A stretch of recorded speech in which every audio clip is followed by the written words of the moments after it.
recorrer la faja pirítica, este cinturón de 250 kilómetros del suroeste de la península ibérica, donde las grandes corporaciones extraen cobre, plomo, zinc, oro y plata desde hace 5.000 años, nunca nos ha decepcionado.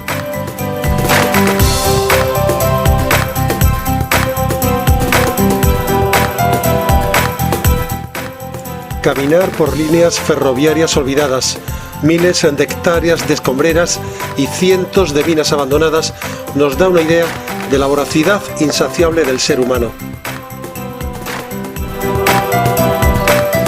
Comenzamos nuestro recorrido en Zalamea la Real, Callenses Ainanici, como la denominaron los romanos, que significa lugar en el camino del cobre, y partimos de este sitio, del mercado de abastos, de 1904, que es de estilo colonialista inglés. Es un edificio modernista con la fachada de ladrillo visto, pero también empleaba en su construcción acero y vidrio.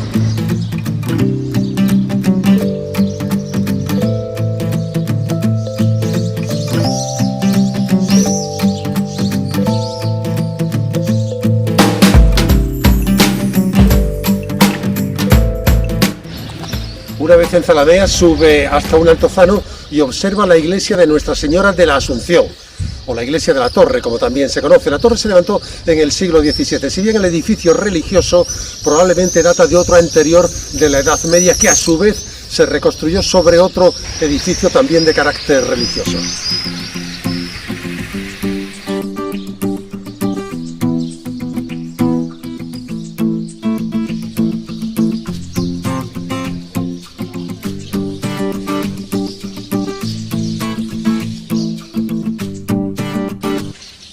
El ayuntamiento se proyectó en la primera década del siglo XX, aunque no se inauguró hasta el 1 de enero de 1931. El inmueble consta de 2 plantas y 3 cuerpos. Es un edificio construido en ladrillo y encalado.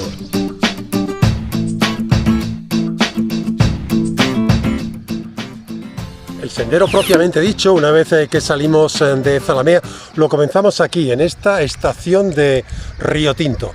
Vamos por la Vía Verde, por el antiguo trazado del ferrocarril, que va a conectar con la estación de El Buitrón. Este es un ramal que conectaba Zalamea la Real con la vía ferroviaria que construyó la compañía minera de Río Tinto, que inauguró en 1875. Unos 30 años después, en 1904, se inauguró este ramal, principalmente para el transporte de pasajeros de aquí de la zona de Zalamea la Real, de Traslasierra, el Campillo, hasta que iban a trabajar en las minas. Esta red ferroviaria se cerró pues en 1967, como se cerró después la otra posteriormente por su falta de rentabilidad.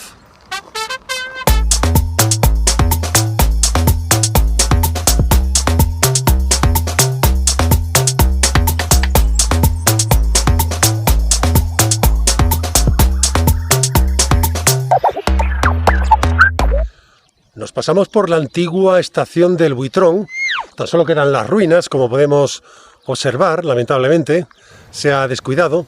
Zalamea llegó a contar con 2 estaciones ferroviarias, esta de El Buitrón. El ferrocarril se inauguró en 1870, era para sacar el mineral hacia Huelva, hacia el puerto de Huelva, y después otra red que se creó en 1875, que era la de la compañía minera inglesa de Río Tinto. Alrededor de la estación del Buitrón pues se creó un núcleo poblacional pequeño que todavía se conserva.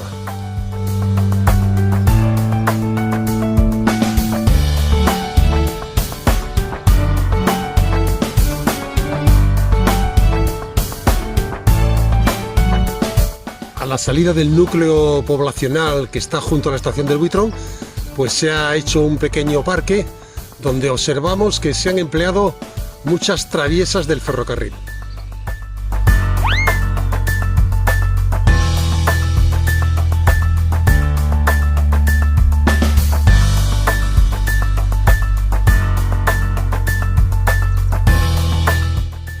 La Vía Verde cuenta en estos momentos con 35 kilómetros.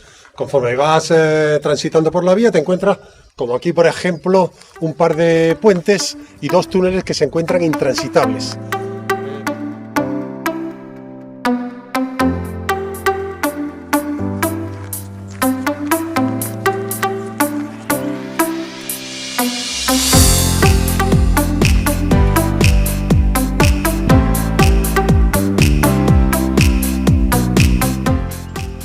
Toda esta zona por la que vamos caminando eran bosques naturales silvestres. A partir de aquí se crearon dehesas para el aprovechamiento del ganado y después ya cuando llegaron las minas, posteriormente pues lo que vas a encontrar por aquí, por ejemplo en este tramo en el que estamos ahora, son pinares y eucaliptales para el aprovechamiento forestal.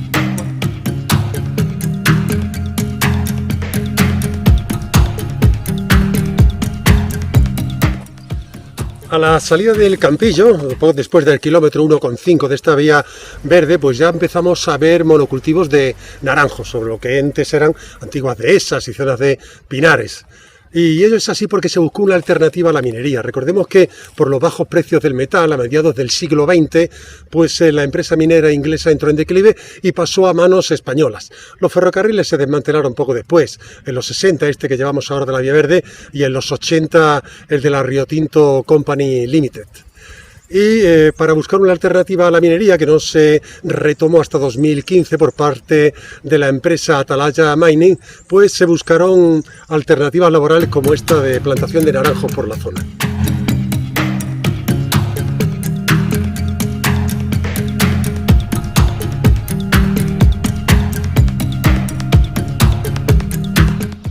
Caminamos durante 2,5 kilómetros y alcanzamos la estación del Campillo, que cuenta además con otra estación dentro de su término municipal, que es la estación de Los Frailes. El Campillo se independizó de Zalamea en 1931 y cuenta con una aldea que es Traslasierra.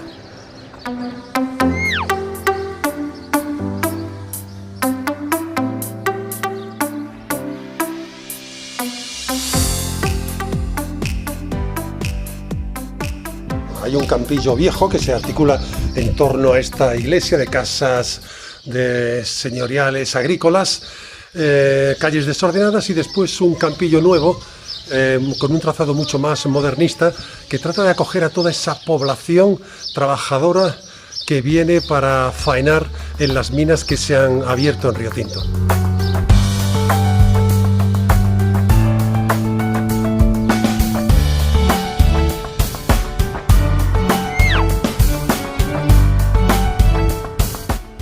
Al entrar en Río Tinto lo que más va a llamarte la atención es esta barriada de Bellavista de estilo victoriano. Aquí vivía la colonia inglesa, apartada por supuesto de donde vivían los españoles. Tenían su propia iglesia presbiteriana, la tenemos aquí detrás, y contaba además también con su propio cementerio.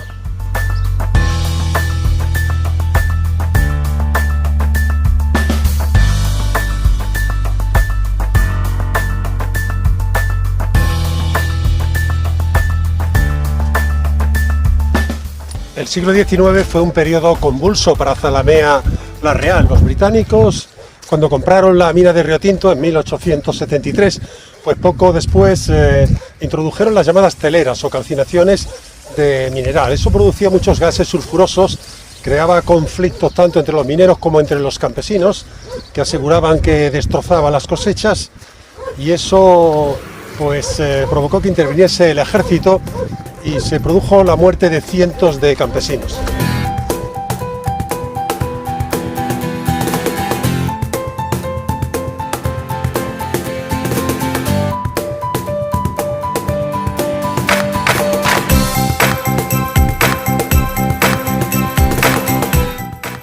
En nuestro recorrido por Bellavista pasamos junto al monumento a los caídos en la Primera Guerra Mundial. Se erigió como una suerte de columna romana sobre una serie de base de mineral de Gosan en honor a 5 personas de la compañía británica que se alistaron en esta guerra.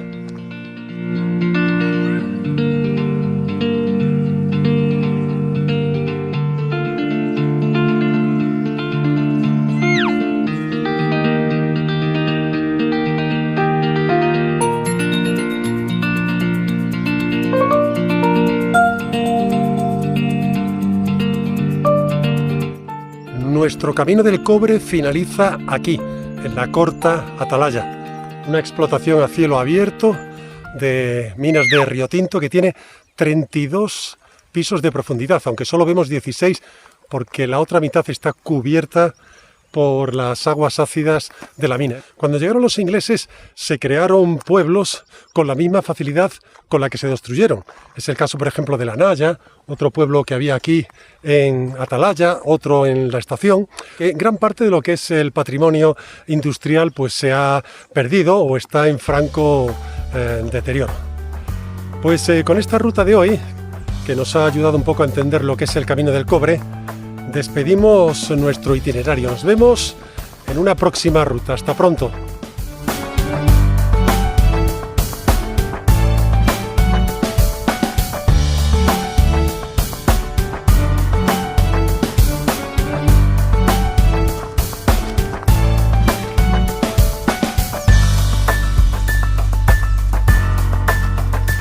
El camino del cobre me ha llevado del presente al pasado, un viaje de conocimiento y descubrimiento. Cuando vuelva a pasar por aquí, este escenario no volverá a dejarme indiferente.